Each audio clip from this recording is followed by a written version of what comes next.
दोस्तों, आज के समय यूक्रेन और रशिया के बीच चल रहे युद्ध को लेकर पूरी दुनिया में बातें हो रही हैं। रशिया ने 24 फरवरी 2022 को यूक्रेन पर पहली बार हमला किया था।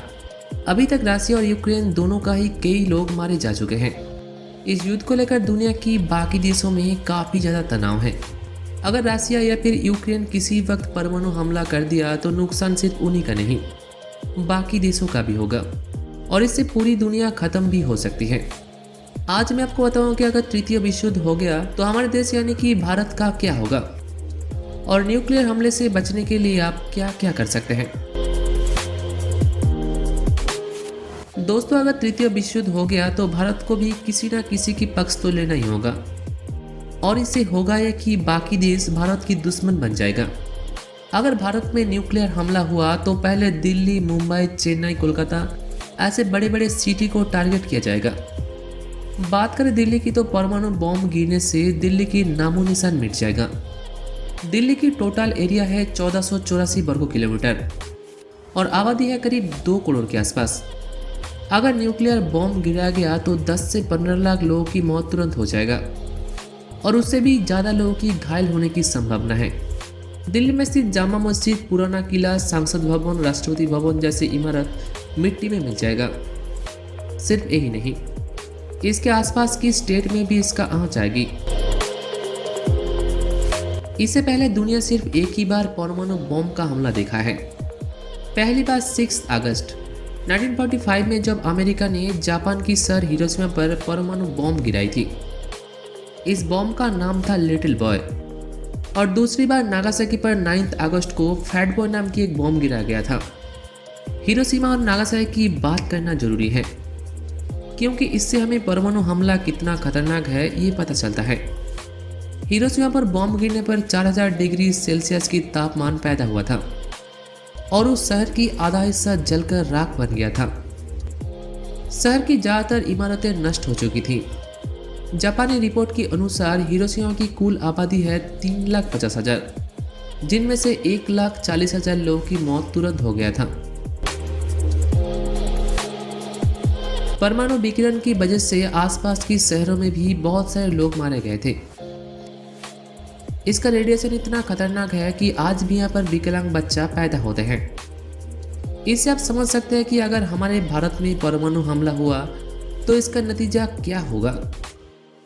सिर्फ भारत ही नहीं, अगर परमाणु हमला हुआ तो पूरी दुनिया की ओजोन लेयर खत्म हो जाएगा, जिससे पूरे दुनिया के लोग खतरनाक बीमारियों से जूझते नजर आएंगे। इसके साथ साथ पूरी दुनिया न्यूक्लियर विंटर की चपेट में आ जाएगा, जिससे खेतों में फसलें तबाह हो जाएगी और दुनिया में खाने के लिए कुछ भी नहीं बचा होगा। जो लोग न्यूक्लियर रेडिएशन से नहीं मरा वो लोग भूख से मर जाएगी।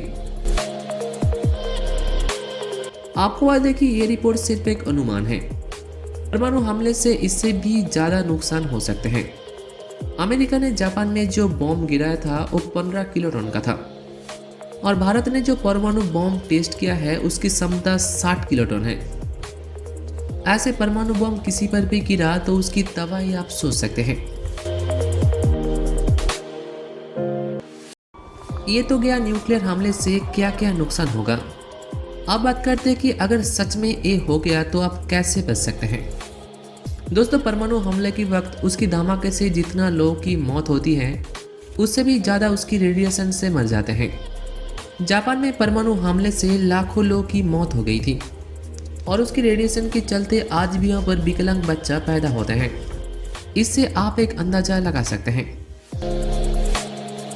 परमाणु हमला हुआ तो बचना करीब करीब नामुमकिन है, लेकिन अगर आप ऐसा कुछ कर सकते हैं और सबसे बड़ी बात कि किस्मत ने आपके साथ दिया तो आप जरूर बच सकते हैं। अगर आप भारत के किसी भी बड़े शहर चेन्नई, मुंबई, दिल्ली, हैदराबाद में रहते हैं तो आपके लिए खतरा ज़्यादा होगा, क्योंकि जब भी न्यूक्लियर हमला होगा तो पहले किसी बड़े शहर में होगा जहां ज़्यादा से ज़्यादा लोग बसते हों। तो अगर आप किसी बड़े शहर में रहते हैं तो न्यूक्लियर हमले से पहले आप किसी दोस्त या फिर रिलेटिव के घर जा सकते हैं जो किसी छोटे शहर या फिर गांव में बसी है। इससे आप शायद बच सकते हैं। अगर आपके आसपास कहीं परमाणु बॉम्ब गिरा तो उसे कभी भी अपनी आंखों से नहीं देखना चाहिए, क्योंकि इससे आपका आंख खराब हो सकता है। सेकेंड वर्ल्ड वॉर के वक्त जापान इतना मजबूत नहीं था, तो उसके पास लोगों को सुरक्षा देने का कोई भी बंकर या फिर अंडरग्राउंड बेसमेंट नहीं था, जिसकी वजह से लाखों लोग मारे गए थे। लेकिन अब जापान, अमेरिका, इजराइल जैसे देशों के पास परमाणु हमले से बचने के लिए बंकर है, पर अभी लोगों की सुरक्षा देने के लिए भारत के पास एक भी बंकर नहीं है। सिर्फ कुछ ही अंडरग्राउंड बेसमेंट है, जिसमें सिर्फ हाई प्रोफाइल लोग, मिनिस्टर या फिर सेना रह सकते हैं।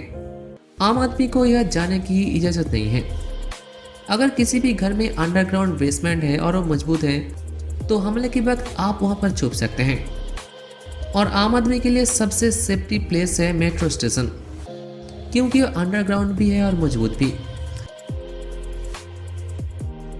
उससे आप शायद परमाणु हमले और रेडिएशन से बच सकते हैं। हमले के वक्त कोई भी इंटरनेट कनेक्शन ऑन नहीं रहेगा, तो आप साधारण फ़ोन से किसी को भी कांटेक्ट नहीं कर सकते। तो आपके पास एक रेडियो रहना चाहिए, जिससे आप हमले के बाद भी सिचुएशन का पता लगा सकते हैं। न्यूक्लियर हमले के बाद उसका रेडिएशन कुछ दिन तक चलते हैं। अगर आप किसी बेसमेंट में सुरक्षित है, तो आप कुछ दिन तक बेसमेंट से निकलना मत। कुछ दिन खाए बिना आप बच सकते हैं, लेकिन रेडिएशन से नहीं। रेडिएशन के वक्त जितना हो सके पानी में नहाएं, चाहे साबुन का इस्तेमाल करें, और कुछ दिन मांस मछली खाना भूल जाएं। आपके पास किसी भी पैकेज्ड फूड या ऐसे पैकेज ड्रिंक है तो सिर्फ उसे ही खाएं। अगर आप भी आपके शरीर पर रेडिएशन की असर हो गया, तो आपको लगातार खून की उल्टी होगी, सर दर्द या फिर बुखार होगा, चक्कर आना, बालों की झड़ना जैसे लक्षण दिखाई देगा। इस सिचुएशन में डॉक्टर की सलाह लेना जरूरी है, इससे आप शायद बच सकते हैं। दोस्तों, भगवान करे किसी भी दिन किसी भी देश की पर न्यूक्लियर हमला ना हो, जिससे मानव जीवन में इतना ज़्यादा नुकसान हो जाए। अगर हो गया तो आप यही सब तरीके से खुद को बचा सकते हैं। तो दोस्तों, वीडियो कैसी लगी कमेंट करके जरूर बताना। वीडियो अच्छी लगी तो एक लाइक जरूर कर देना, और ऐसे इंटरेस्टिंग वीडियोस और भी आसानी से देखने के लिए हमारे फेसबुक पेज को लाइक कर देना। आज ये बस इन्फॉर्मेशन और फैक्ट्स और इंटरेस्टिंग वीडियोस के बारे में जानने के लिए सब्सक्राइब चैनल और press the bell icon for future notifications. Good bye.